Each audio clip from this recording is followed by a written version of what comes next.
मैं आप सभी का जो हमें YouTube और Facebook के माध्यम से देख पा रहे हैं, परमेश्वर प्रभु यीशु मसीह के नाम से मैं आप सभी का स्वागत करता हूं। और आइए हम आज की आराधना शुरू करें। भजन 96 उसका 7 पद से 13 पद को पढ़कर। हे देश देश के कुल के लोगों, यहोवा का गुणानुवाद करो, यहोवा की महिमा और सामर्थ को मानो, यहोवा के नाम की ऐसी महिमा करो जो उसके योग्य है। भेंट लेकर उसके आंगनों में आओ, पवित्रता से शोभायमान होकर यहोवा को दंडवत करो। हे सारी पृथ्वी के लोगों, उसके सामने कांपते रहो। जाति जाति में कहो, यहोवा राजा हुआ है, और जगत ऐसा स्थिर है कि वह टलने का नहीं। वह देश देश के लोगों का न्याय खराई से करेगा। आकाश आनंद करे और पृथ्वी मगन हो, समुद्र और उसमें की सब वस्तुएं गरज उठे, मैदान और जो कुछ उसमें है वह प्रफुल्लित हो। उसी समय वन के सारे वृक्ष जय जयकार करेंगे। यह यहोवा के सामने हो, क्योंकि वह आने वाला है। वह पृथ्वी का न्याय करने को आने वाला है। वह धर्म से जगत का और सच्चाई से देश देश के लोगों का न्याय करेगा। आइए हम अपने सिरों को झुकाएं और परमेश्वर से प्रार्थना करें।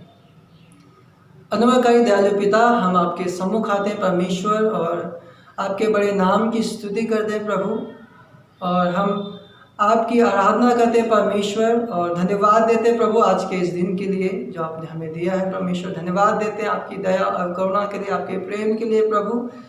परमेश्वर वचन में लिखा है कि हम सब पापी थे, तभी प्रभु यीशु मसीह आप इस संसार में आए, और प्रभु आपने कलवरी के क्रूस पर हमारे पापों के लिए अपना प्राण दिया। प्रभु हम धन्यवाद देते हैं कि आपके कोड़े खाने से हम चंगे हो जाते हैं परमेश्वर, और प्रभु आपके मारे जाने से प्रभु हम छुटकारा पाते हैं, पापों की क्षमा पाते हैं प्रभु। इसके अलावा आपको धन्यवाद देते हैं प्रभु कि आपने हमें बचाया है प्रभु, और अपने परिवार का एक हिस्सा बनाया प्रभु। इसके लिए हम आपको धन्यवाद देते हैं प्रभु, और प्रार्थना करते हैं प्रभु इस समय के लिए प्रभु, जब हम आपकी आराधना करते हैं, जब हम आपके गीतों को गाते हैं, आपकी स्तुति करते हैं, आपके वचन को सुनते हैं, सीखते हैं प्रभु। प्रभु आप हमें से प्रत्येक के संग साथ हो प्रभु, और परमेश्वर होने दे प्रभु, आप हमें से हर एक के जीवन में कार्य करें प्रभु।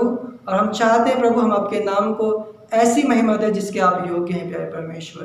प्रभु सारा आदर जलाल महिमा आपको मिले परमेश्वर, क्योंकि आप इसके योग्य हैं। प्रार्थना विनती अपने उद्धारकर्ता मुक्तिदाता प्रभु यीशु मसीह के नाम से मांगते हैं, आमीन।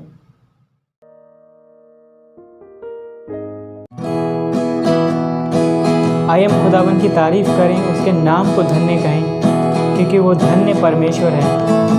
और उसके सम्मुख हम आए और उसकी जय जयकार करें। आओ हम यहोवा के लिए ऊंचे स्वर से गाएं, अपनी मुक्ति की चट्टान का जय जयकार करें। आओ हम यहोवा के लिए ऊंचे स्वर से गाएं, अपनी मुक्ति की चट्टान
धन्यवाद दें। और ये सच है कि हमारी मदद उसी की ओर से आती है।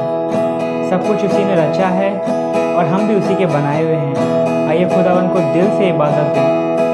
पर्वतों को देखूंगा मैं, कौन है मददगार मेरा, कौन है मददगार मेरा, मेरा मददगार खुदा है, मेरा मददगार खुदा है। जिसने ज़मीन और आसमान को बनाया, जिसने ज़मीन और आसमान को बनाया। पर्वतों को देखूंगा मैं, कौन है मददगार मेरा, कौन है मददगार मेरा, मेरा मददगार खुदा है, मेरा मददगार खुदा है। जिसने ज़मीन और आसमान को बनाया, जिसने ज़मीन और आसमान को बनाया। वो तेरे पाँव को फिसलने नहीं देगा, वो तेरे पाँव को फिसलने नहीं देगा। खुदावंद है तेरा जागा हुआ, तुझे तन्हा न छोड़ेगा। खुदावंद है तेरा जागा हुआ, तुझे तन्हा न छोड़ेगा।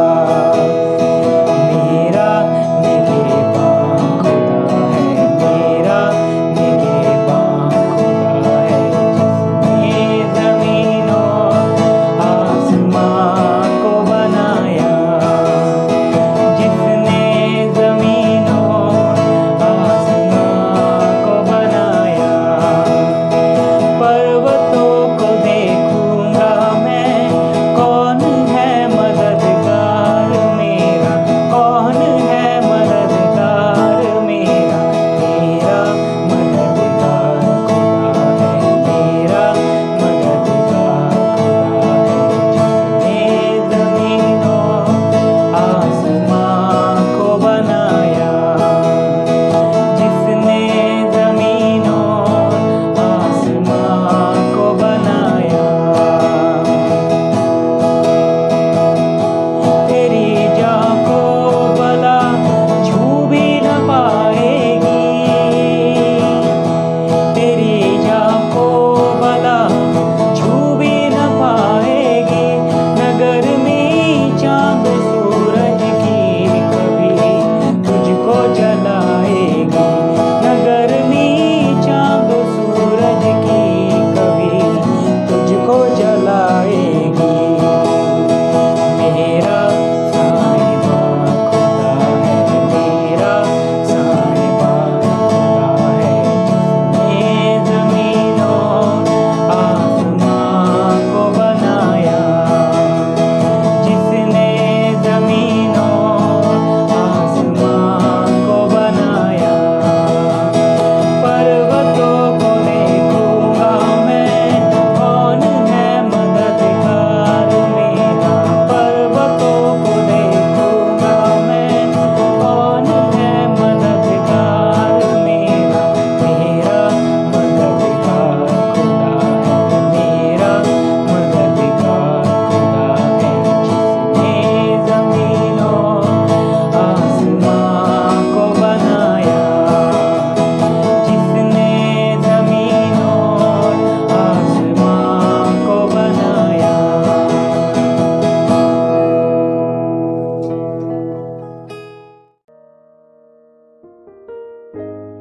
आप सभी को जय मसीह की। ये समय हो कलीसियाई सूचनाओं का। प्रत्येक रविवार आराधना का समय सुबह 9 बजे से लेकर 10:30 बजे तक का होता है। आप सभी फेसबुक और यूट्यूब के माध्यम से हमारे साथ जुड़ सकते हैं।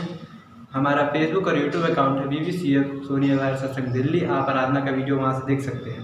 प्रत्येक महीने के अंतिम शनिवार को हम उपवास और प्रार्थना के लिए मिलते हैं। अगले महीने के अंतिम शनिवार को भी अपना समय परमेश्वर के साथ उपवास और प्रार्थना में बिताएं। हम प्रतिदिन नियमित रूप से परमेश्वर के वचन को पढ़ रहे हैं। हमने अभी गिनती की पुस्तक को समाप्त किया। हम व्यवस्था विवरण पर आए हैं। कृपया परमेश्वर के वचन को नियमित रूप से पढ़ते रहें। आप हमें ऑनलाइन के माध्यम से अपना दान और दशमांश दे सकते हैं। सामने स्क्रीन पर हमारे चर्च की बैंक डिटेल्स हैं। आप उसके माध्यम से अपना भेंट हमें अर्पण कर सकते हैं। धन्यवाद।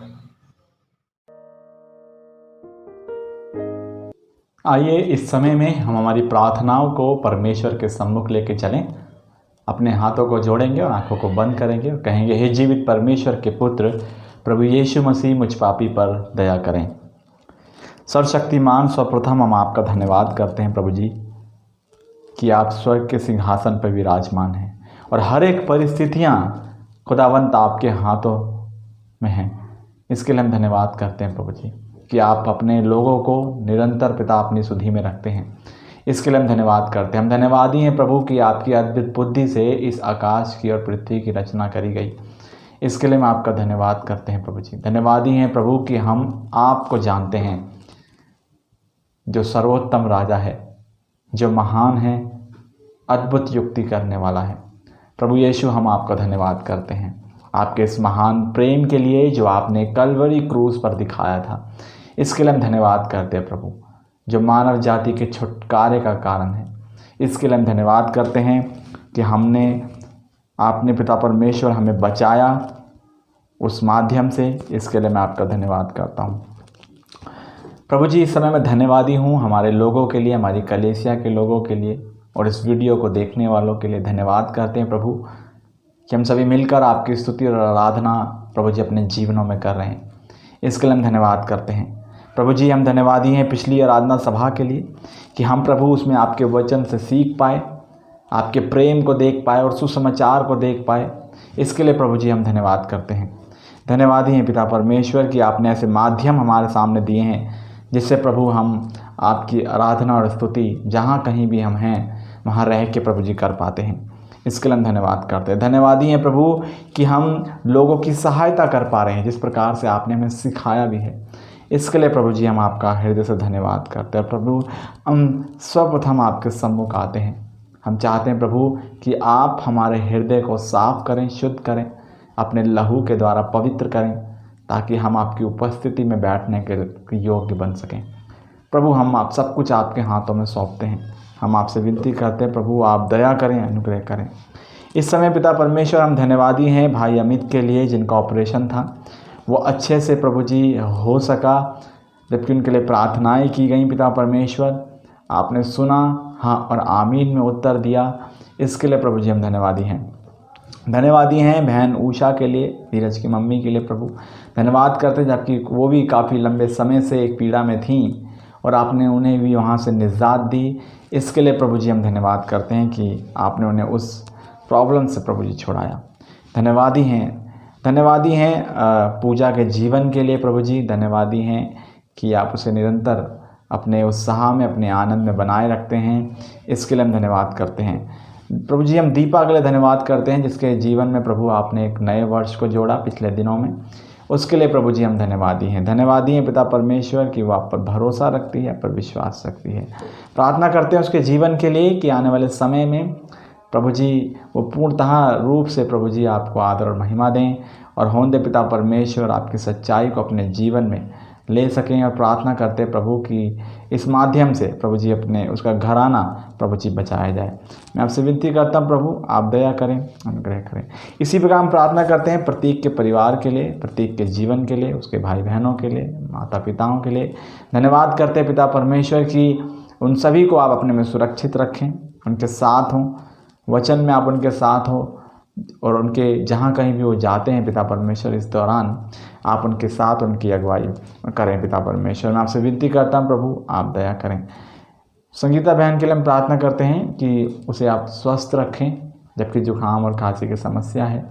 विनती करते हैं प्रभु आप दया करें, उस जच्चा बच्चा दोनों को प्रभु आप सुरक्षित रखें, जबकि समय प्रभु जी निकट है। हम आपसे प्रार्थना करते हैं कि बड़े आनंद को प्रभु जी हम उनके जीवन में देखें ताकि आपके नाम को महिमा मिले। मैं विनती करता हूँ प्रभु आप दया करें, जो भी बातें आगे इनके जीवन के लिए रखी हैं उन सभी में हम आपकी सहायता को चाहते हैं प्रभु। उस दौरान प्रभु आप इनकी सहायता करें, तमाम कामों को प्रभु जी आप पूरा करें। मैं विनती करता हूँ प्रभु आप दया करें। प्रार्थना करते हैं बहन सरोज के जीवन के लिए, वर्षा के लिए, उनके बच्चों के लिए, अक्कू के लिए प्रार्थना करते हैं प्रभु जी आप दया करें उनके जीवनों पे। विनती करते हैं कि ये अपने माता पिता का कहना माने, पढ़ाइयों में आगे बढ़ें और होंदे प्रभु प्रेम में एक साथ एक दूसरे के बीच रह सकें। विनती करते हैं प्रभु आप दया करें और होंदे इनको बुद्धि प्रदान करें ताकि प्रभु ये आपको आदर और महिमा दें। प्रार्थना करते हैं बहन उषा के जीवन के लिए, भाई संतोष के लिए, उनके पूरे परिवार के लिए, जबकि वो अपने गांव की तरफ सफ़र करते हैं। तो हम चाहते हैं प्रभु इस सफ़र में आप उनके साथ हों ताकि जिस कार्य के लिए भी जाते हैं वो सफल हो और सही सलामती से परमेश्वर वो वापस हमारे साथ आपकी संगति में आ सकें। मैं विनती करता हूँ प्रभु आप दया करें और उनकी मार्ग में प्रभु आप सहायता करें। विनती करते हैं परमेश्वर एक उत्साह उनके जीवन में हो जिससे प्रभु आपको आदर और महिमा मिले। विनती करते हैं विशाल के लिए जिसकी तबीयत खराब है, प्रभु आप उसे छुएं और चंगा करें। मैं विनती करता हूं प्रभु इन सभी प्रार्थनाओं के लिए हम आपसे विनती करते हैं परमेश्वर इन सभी प्रार्थनाओं को आप सुने और हाँ और आमीन में उत्तर दें। प्रार्थना करते हैं कि जिनके पास नौकरियां नहीं हैं हमारी कलीसिया में, प्रार्थना करते हैं कि आप होंदे प्रभु इस दौरान जबकि संकट का समय था तो हम आपसे विनती करते हैं प्रभु कि इस दौरान उन्हें अच्छी नौकरी मिल सके ताकि घर का पालन पोषण हो सके। मैं विनती करता परमेश्वर आप सहायता करें।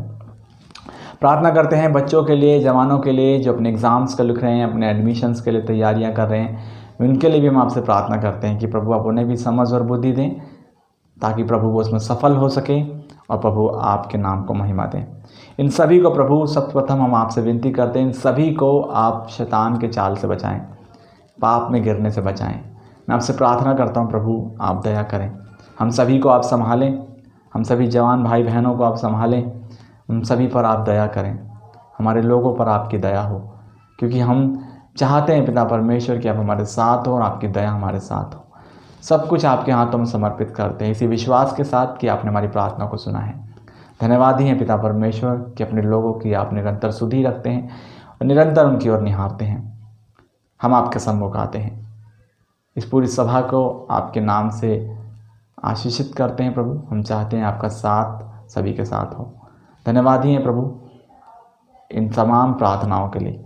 प्रभु यीशु मसीह के नाम से इस प्रार्थना को मांगते हैं, आमीन आमीन। आइए हम प्रेरितों के विश्वास को दोहराएं।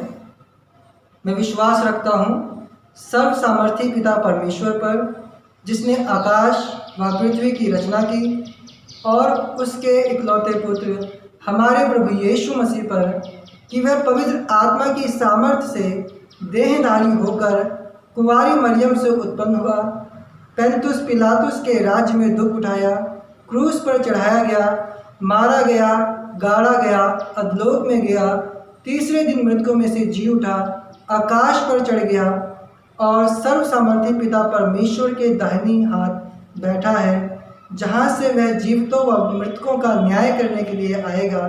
मैं विश्वास रखता हूँ पवित्र आत्मा पर, विश्वासियों की मंडली पर, संतों की संगति पर, पापों की क्षमा, देह के जी उठने और अनंत जीवन पर। आमीन। प्यारे बच्चों, आप सभी को जय मसीह की। आज की कहानी शाऊल के जीवन की है कि किस प्रकार उसका जीवन प्रभु ने बदला। स्तिफनुस की हत्या में जो मुख्य व्यक्ति शामिल था वह शाऊल नाम का एक जवान था। जो लोग स्तिफनुस को पत्थर मार रहे थे उन्होंने अपने वस्त्र शाऊल के पांवों पर रखे थे। स्तिफनुस की हत्या के बाद विश्वासियों पर अत्याचार बढ़ने लगा और वे भागकर अलग अलग जगहों पर रहने लगे। कुछ लोग उत्तर के शहर दमिश्क में रहने चले गए। शाऊल ने महायाजक के पास जाकर दमिश्क में यीशु पर विश्वास करने वालों को पकड़ने की अनुमति मांगी। अनुमति के कागज़ शाऊल को दे दिए गए और वह यीशु पर विश्वास करने वालों को जान से मारने की धमकी देने के लिए दमिश्क की ओर चल पड़ा। जब वह शहर के पास पहुंचा तो अचानक उस पर स्वर्ग से एक प्रकाश चमका और वह भूमि पर गिर पड़ा। उसने एक आवाज़ सुनी, शाऊल शाऊल तू मुझे क्यों सताता है? शाऊल ने पूछा, हे प्रभु आप कौन हैं? आवाज़ ने कहा, मैं यीशु हूँ। अब उठ और उस नगर में जा और जो तुझसे कहा जाए वही करना। शाऊल के संगी यात्री चुप होकर खड़े रहे। उन्होंने आवाज़ तो सुनी लेकिन किसी को देखा नहीं। शाऊल उठा और अपनी आँखें खोली पर कुछ देख ना सका। इसलिए उन्होंने शाऊल को हाथ से पकड़कर दमिश्क पहुंचा दिया। 3 दिन तक वह अंधा रहा। उसने ना तो कुछ खाया और ना पिया। दमिश्क में हनन्याह नाम का एक चेला रहता था। प्रभु ने उसे दर्शन में कहा, हनन्याह। हनन्याह ने उत्तर दिया, हाँ प्रभु। सीधी गली में यहूदा के घर पर जा और शाऊल नाम के व्यक्ति के बारे में पूछना, वह प्रार्थना कर रहा है। उसने दर्शन में हनन्याह नाम के व्यक्ति को उस पर हाथ रखकर उसे फिर से देखने की सामर्थ्य देते देखा है। हनन्याह बोला, प्रभु, इस मनुष्य ने यरूशलेम में तेरे पवित्र लोगों की हानि की थी और वहाँ पर महायाजक से अधिकार लेकर उन लोगों को पकड़ने आया है जो तेरे कहलाते हैं।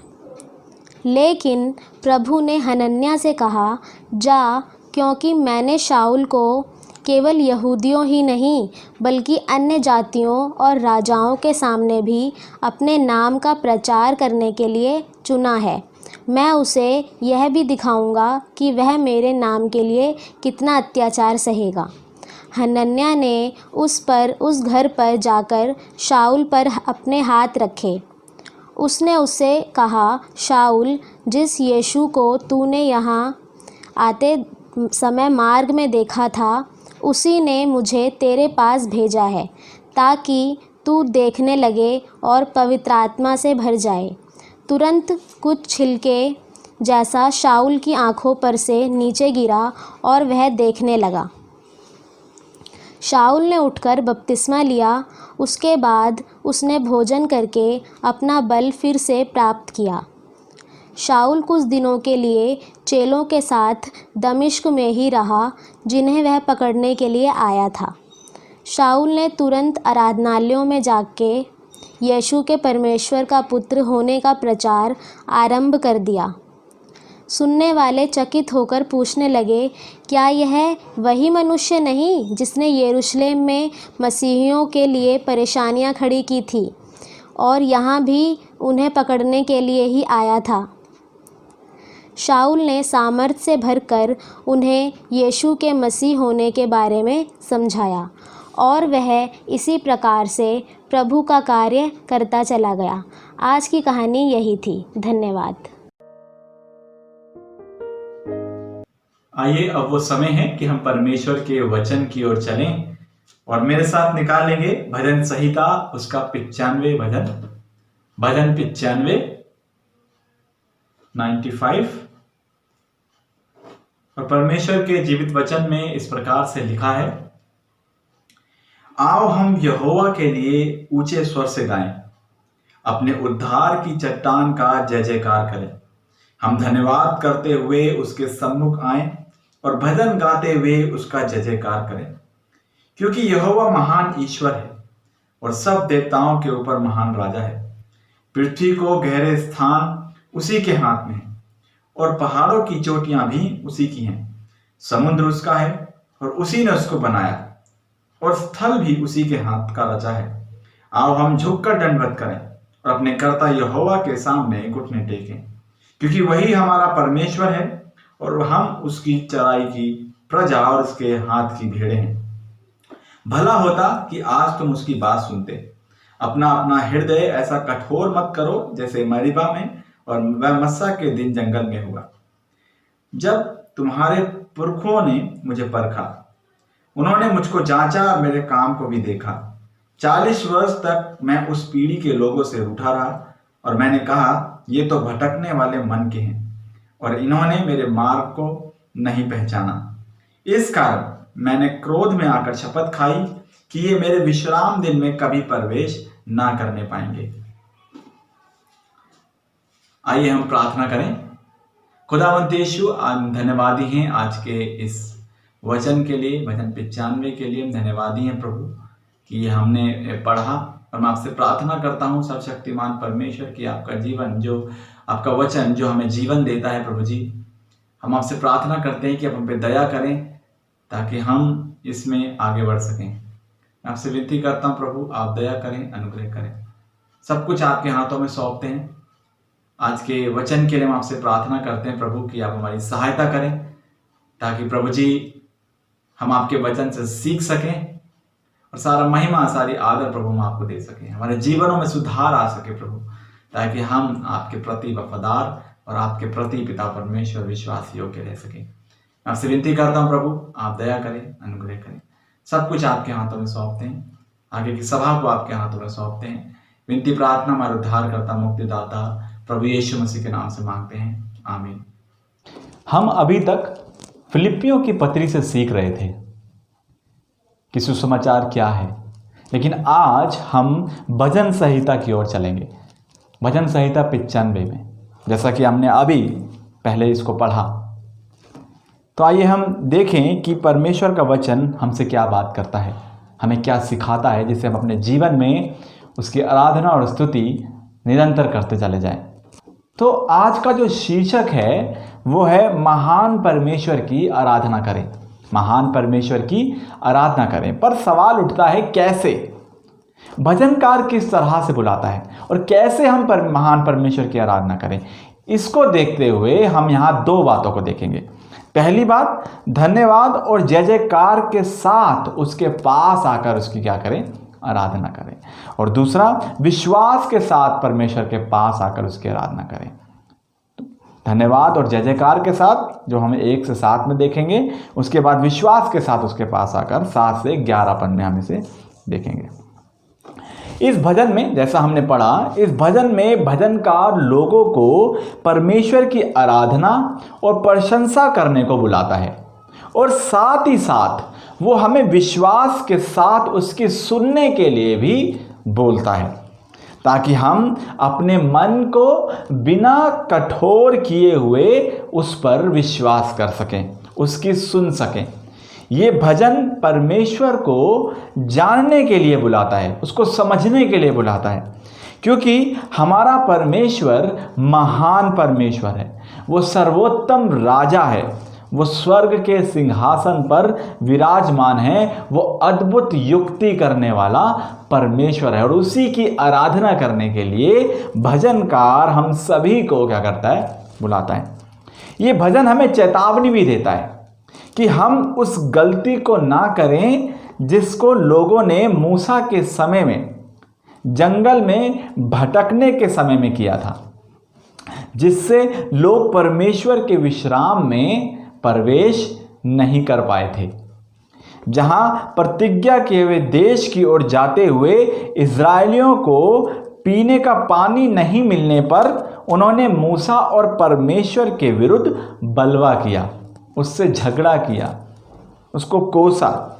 इसीलिए ये भजन दाऊद विश्वासियों को परमेश्वर की प्रशंसा और उसमें बने रहने के लिए लिखता है, जिसका इस्तेमाल पौलुस खुद अपनी इब्रानियों की पत्री उसके 3 अध्याय में करता है कि यदि आज तुम उसका शब्द सुनो तो अपने मन को कठोर मत करो, अपने मन को कठोर ना करो। इसलिए आइए हम पहले पॉइंट की ओर चलें, जिसमें हम देखेंगे कि धन्यवाद और जय जयकार के साथ हमें कहाँ आना है?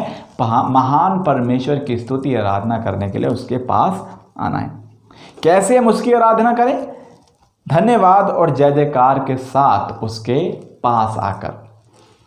पहले ही पद में भजनकार हम सभी को बुलाता है। वो कहता है, यदि हम पद 1 को पढ़ें, वहाँ लिखा है, आओ हम यहोवा के लिए ऊंचे स्वर से गाएं, अपने उद्धार की चट्टान का जय जयकार करें।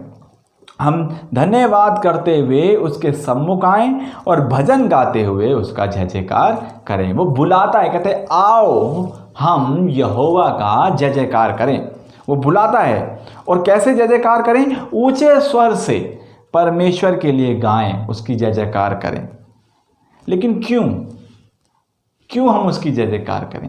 क्योंकि हमारा जो परमेश्वर है हमारी उद्धार की क्या है? वो चट्टान है। जैसा वो आगे कहता है, कि अपने उद्धार की चट्टान का जय जयकार करो। हम इसलिए उसकी जय जयकार करें, हम इसलिए उसके सम्मुख आएँ क्योंकि उसने हमारा उद्धार किया है। वो हमारे उद्धार की चट्टान है। भजनकार परमेश्वर की सभा को उसके लिए गीत गाने, उसकी प्रशंसा करने को बुलाता है, क्योंकि उसने हमें हमारे पापों से क्या किया है? आज़ाद किया। हमारे पापों से हमें क्या किया है? दूर किया है, हमें छुड़ाया है। अपने लहू के द्वारा उसने हमें शुद्ध किया है। लेकिन यदि हम अपने जीवन को देखें तो जब हमें किसी शादी या पार्टी में जाना होता है तो हम बहुत खुशी के साथ अपने आप को तैयार करके उसमें क्या करते हैं? जाते हैं। तो क्या हम वैसे ही हम अपने शरीर और आत्मा को तैयार करके परमेश्वर की आराधना करने के लिए आते हैं? परमेश्वर की आराधना करने को आते हैं, पश्चाताप के साथ उसके सम्मुख आते हैं? क्या हम धन्यवाद और प्रशंसा के साथ उसके सम्मुख आते हैं? हमें इस बात को अपने जीवन में सोचना है कि जिस प्रकार से हम शादी या पार्टियों में सज धज के जाते हैं, क्या उसी तरीके से अपने शरीर और आत्मा को सजाकर पश्चाताप के साथ, धन्यवाद के साथ, जय जयकार के साथ परमेश्वर के सम्मुख आते हैं, जो महान परमेश्वर है, जो महान राजा है? क्या हम उसके सम्मुख इस प्रकार से आते हैं? हमें अपने आप से ये सवाल करना है। जबकि भजनकार कहता है कि परमेश्वर हमारे उद्धार की क्या है? चट्टान है, जो अपने लोगों को जो उस पर भरोसा रखते हैं उनको छुड़ाकर उन्हें सुरक्षा देने का एक क्या है? प्रतीक है। इसीलिए हमें उसके पास आना है, अपने आप को तैयार करके। वो एक ऐसी चट्टान है जिसको कोई मिटा नहीं सकता है, जिसे कोई गिरा नहीं सकता है, क्योंकि उसने एक दाम को चुकाया है। तो क्या इस तरह से इस बात को सोचते हुए कि उसने हमारे लिए क्रूस पर अपनी मृत्यु को सहा, इस बात को देखते हुए क्या हम उसके सम्मुख आते हैं? इस बात के लिए उसका धन्यवाद करते हुए जय जयकार के साथ उसके सम्मुख आते हैं? क्यों भजनकार यहाँ पर धन्यवाद के लिए बुला रहा है? वो कहना चाहता है कि चाहे हमारे जीवन में कोई परिस्थिति क्यों ना हो, हम हर एक परिस्थिति में धन्यवाद के साथ उसके सम्मुख आएं, क्योंकि उसने हमें हमारे गुनाहों से आज़ाद किया, हमें छुड़ाया है, हमें बचाया है। इसीलिए हम क्या करें? उसका धन्यवाद करें। तो क्या हम इस बात को देखते हुए, अपने जीवन में इस बात को देखते हुए उसके सम्मुख आते हैं? ये वो उद्धार की चट्टान है जिस पर जिस भी व्यक्ति ने अपना घर इस चट्टान पर बनाया और फिर मेह बरसी, बाढ़ें आई, आंधियाँ चली और उस घर से टकराई, लेकिन फिर भी वह घर नहीं गिरा। ये वो उद्धार की चट्टान है, क्योंकि उसकी नींव इसी चट्टान पर डाली गई है, जो हमारे उद्धार का कारण है, यानी प्रभु यीशु मसीह पर डाली गई है। वही हमारे उद्धार की क्या है? चट्टान। और उसी की आराधना, उसी की प्रशंसा के लिए भजनकार हमें क्या करता है? प्रेरित करता है कि हम उसके द्वारा उसकी महिमा करते हुए आए, क्योंकि उसने उसकी बातों को सुनकर उस पर विश्वास किया और उसके पास आकर इस घर को बनाया। वही हमारे उद्धार की क्या है? चट्टान है, क्योंकि उसने इस महान कार्य को कलवरी क्रूस पर किया है।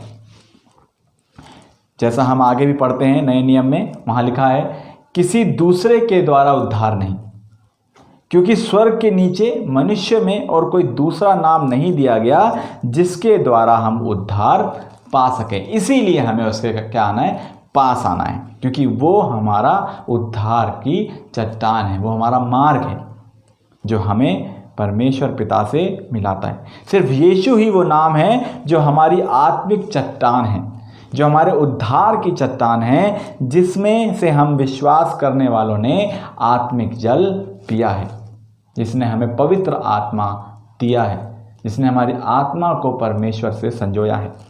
और सिर्फ इतना ही नहीं है, जब हम आगे के पदों में देखते हैं पद 3 से 5 में, तो भजनकार बोलता है वो हमारे उद्धार की चट्टान है। वो परमेश्वर को बड़े ही बेहतरीन रूप से, बड़े ही व्यक्तिगत रूप से उसे क्या करता है? पहचानता है। इसीलिए वो बड़े ही अलग शब्दों में परमेश्वर की व्याख्या को यहाँ पर करता है, जो इस लायक है।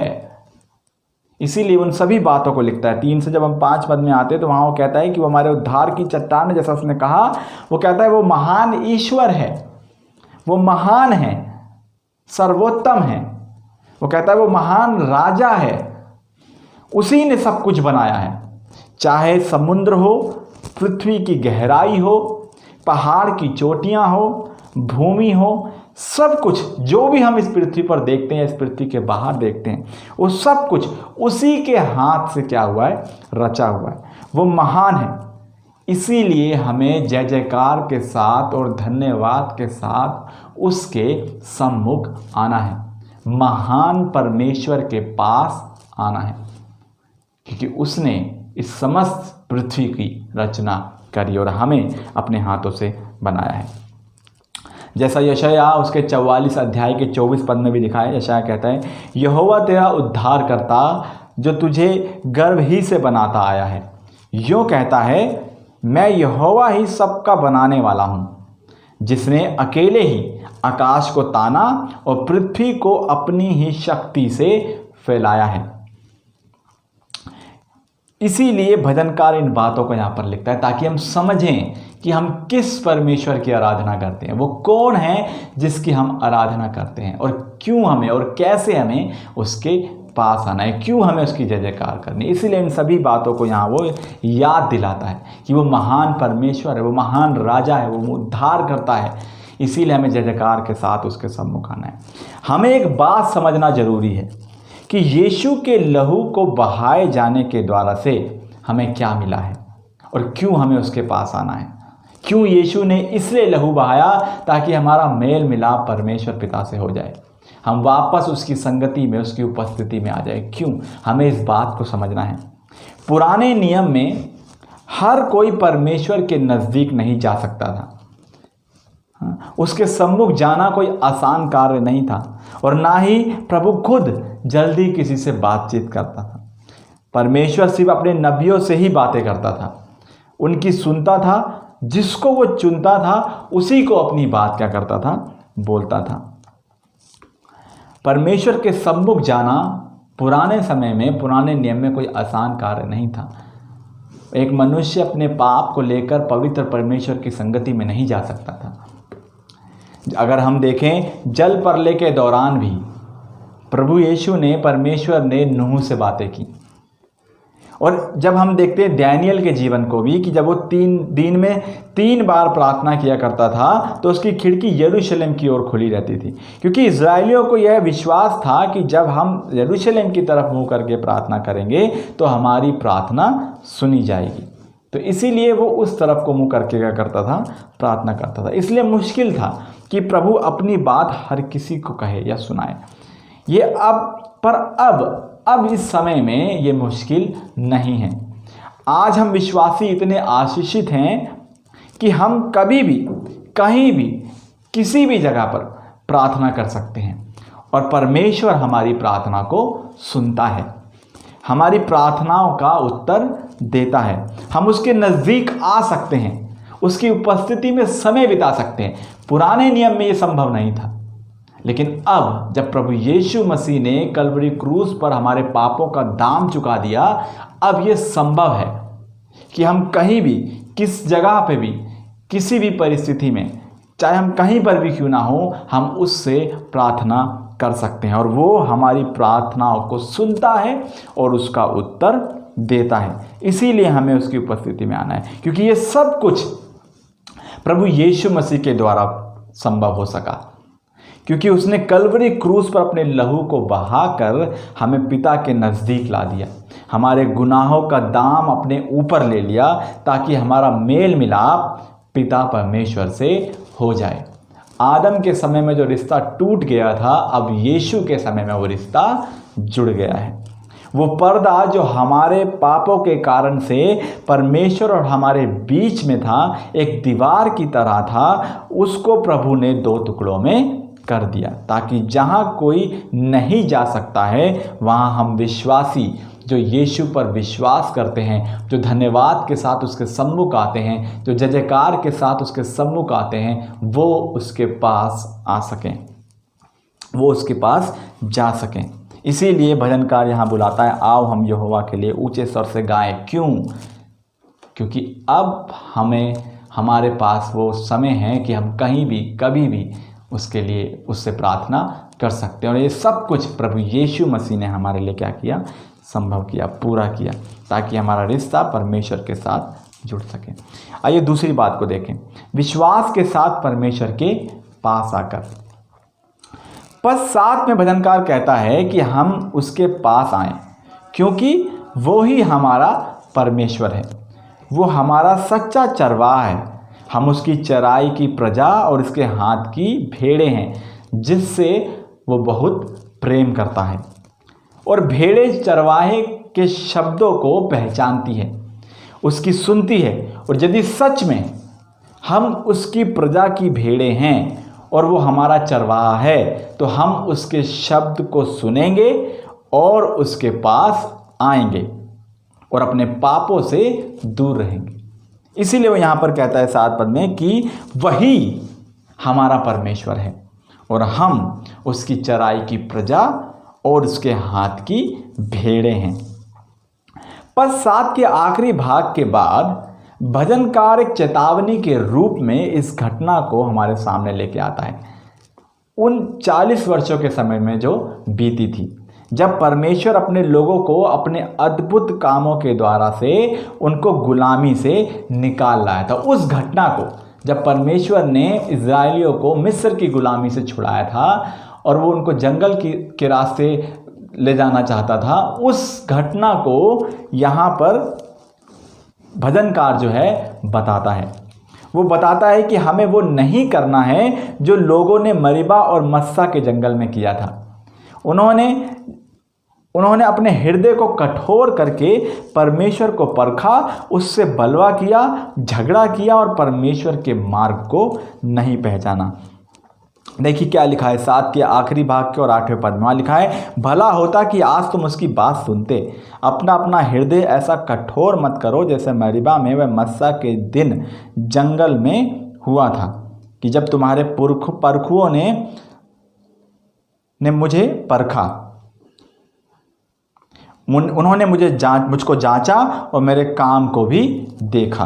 तो इस घटना को वो यहाँ पर लेकर आता है। परमेश्वर क्रोधित हुआ किन से?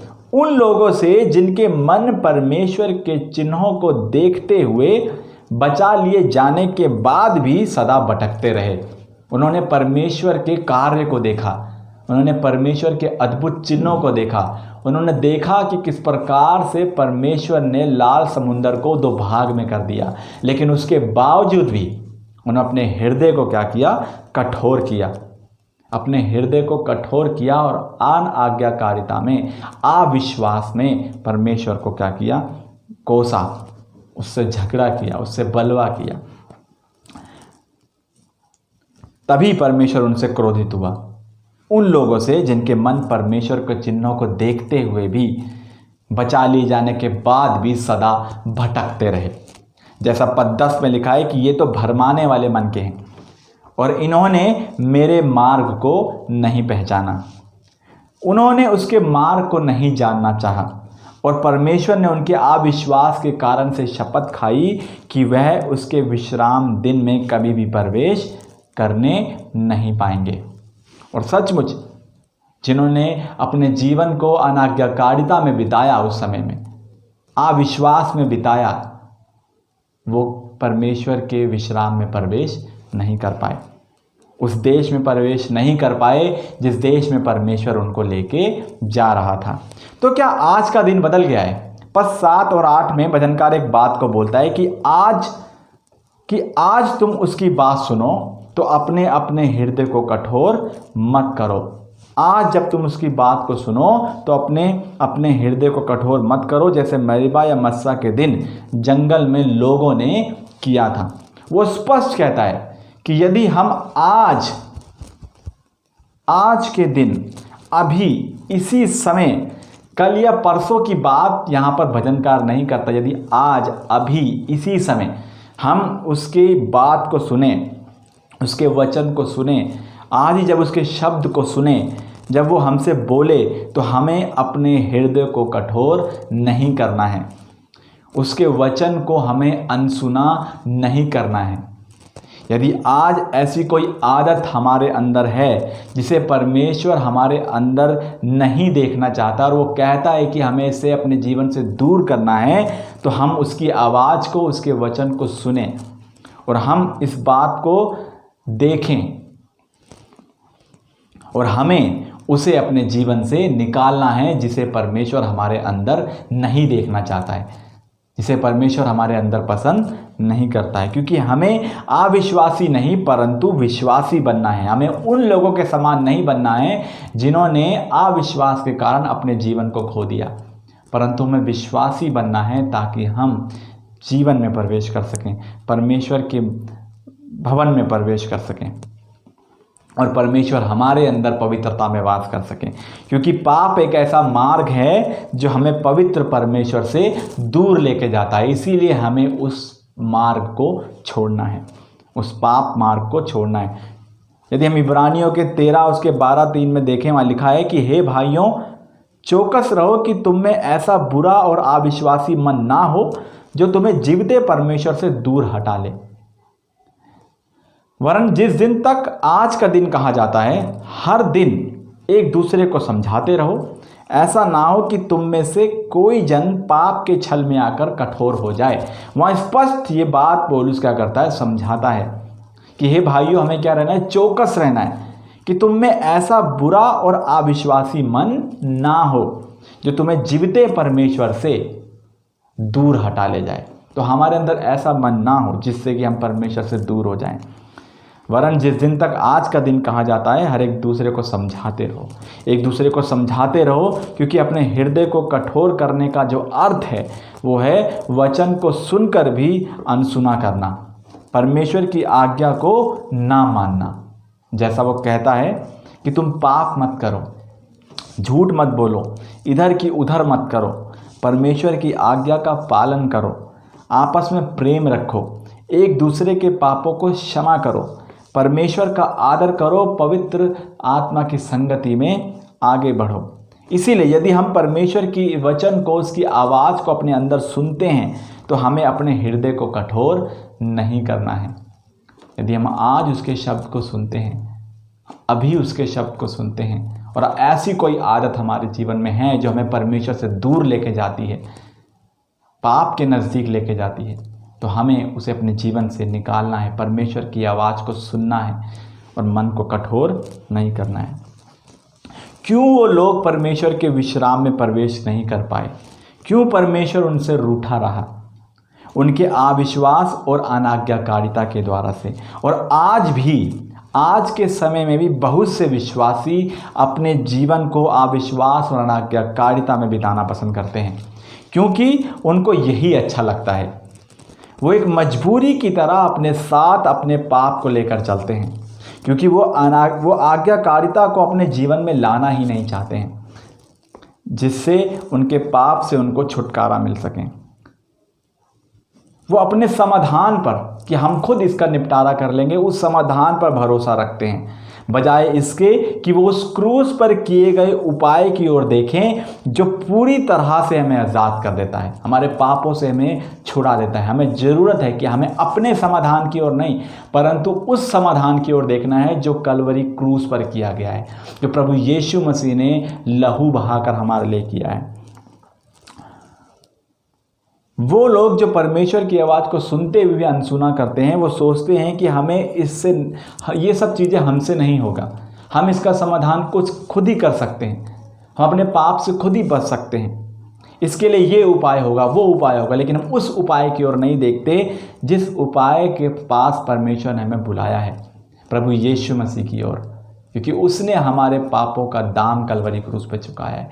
उसने हमारे पापों को अपने ऊपर ले लिया ताकि हम आज़ाद हो सकें, हम हमारे गुनाहों से छूट सकें। क्यों ऐसा होता है? क्योंकि हम उसको बोलते नहीं हैं। यदि हम हमारे पापों को लेकर उसके पास जाएं, उससे कहें, उसकी सुने, उसके वचन को समझें और अपने हृदय को कठोर ना करें, तो वो हमें छुड़ाने की सामर्थ रखता है।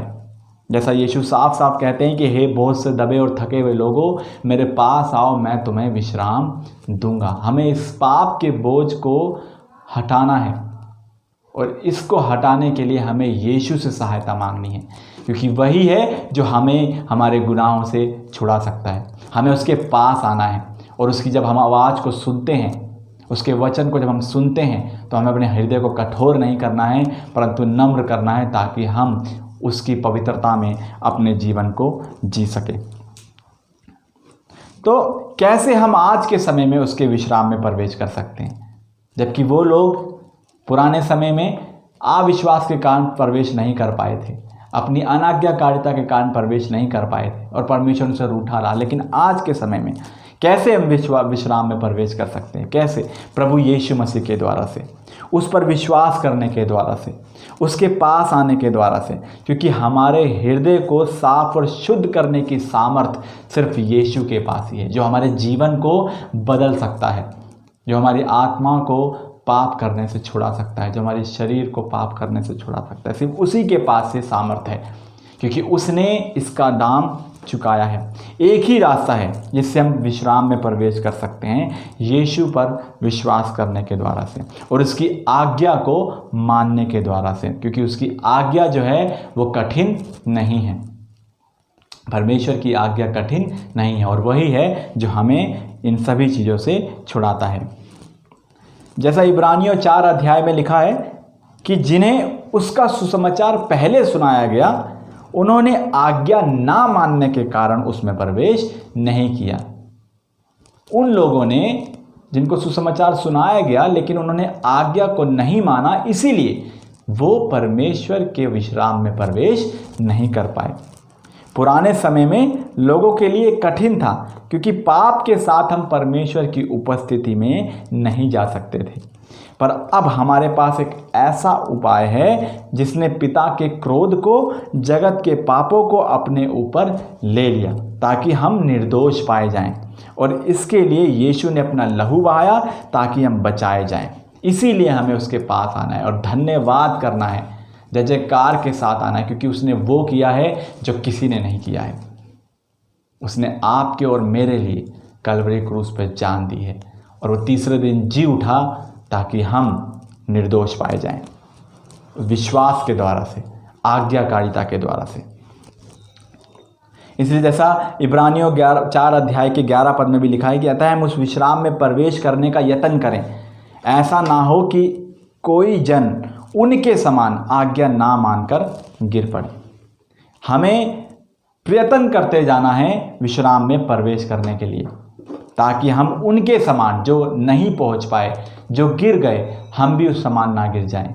इसलिए हमें प्रयत्न करना है, हमें यीशु के पास आना है विश्वास के साथ, पश्चाताप के साथ, क्योंकि पश्चाताप वो सीढ़ी है जो हमें परमेश्वर के नज़दीक लेके जाती है, ताकि हम खुले हृदय से, ऊंचे स्वरों से उसकी आराधना कर सकें।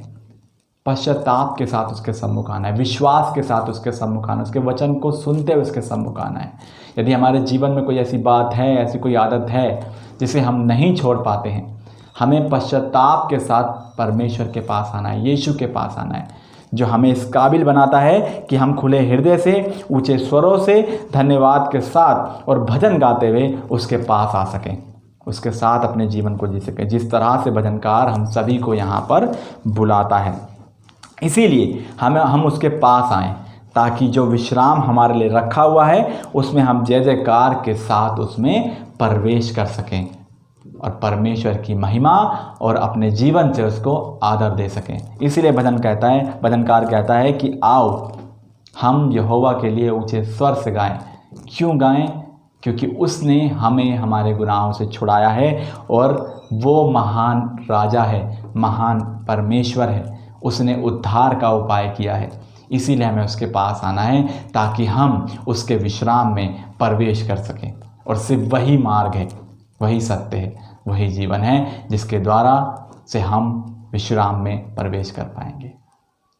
इसीलिए हमें सोचना है कि हम कहाँ हैं और क्या कर रहे हैं, और पश्चाताप के साथ उसके सम्मुख आना है और धन्यवाद करना है, जय जयकार करना है। परमेश्वर आप सभी को आशीष दे। आइए हम प्रार्थना करें। धन्यवाद करते हैं पिता परमेश्वर आज के इस समय के लिए, इस वचन के लिए प्रभु जो हमने सीखा। धन्यवादी हैं प्रभु जी कि हम देख पाए कि किस प्रकार से जो हमारे उद्धार की चट्टान है, जो महान परमेश्वर है प्रभु, आप जो आप स्वर्ग के सिंहासन पर विराजमान हैं, हम आपके सम्मुख जब आएँ तो धन्यवाद के साथ और जय जयकार करते हुए आएँ, क्योंकि आपने हमें हमारे गुनाहों से आज़ाद किया है। हम जिस लायक नहीं थे पिता परमेश्वर, आपने हमें बनाया है। इसके लिए प्रभु जी हम धन्यवाद करते हैं। धन्यवादी हैं आज की सभा के लिए, आज के इस वचन के लिए कि ये वचन हमारे जीवन में कार्य करें, ताकि हम अपने अंदर झांक सकें पिता परमेश्वर, और जो भी ऐसी आदत है जो हमें आपसे दूर लेके जाती है उसे अपने अंदर से निकाल सकें, और हम आपकी आत्मा को अपने अंदर आने दें, आप हमारे अंदर वास करें। मैं विनती करता हूँ प्रभु, हम सभी के आप साथ हों, हम सभी की आप सहायता करें। सब कुछ आपके हाथों में समर्पित करते हैं। विनती प्रार्थना प्रभु यीशु मसीह के नाम से मांगते हैं, आमीन। आइए हम आशीष वचन की ओर चलें। अब जो तुम्हें ठोकर खाने से बचा सकता है और अपनी महिमा की भरपूरी के सामने मगन और निर्दोष करके खड़ा कर सकता है, उस एकमात्र परमेश्वर हमारे उद्धारकर्ता की महिमा और गौरव और पराक्रम और अधिकार हमारे प्रभु यीशु मसीह के द्वारा जैसा सनातन काल से है, अब भी हो और युगानुयुग होता रहे, आमीन। आप सभी को जय मसीह की। परमेश्वर आप सभी के साथ हो, आप सभी को आशीष दे। जय मसीह की।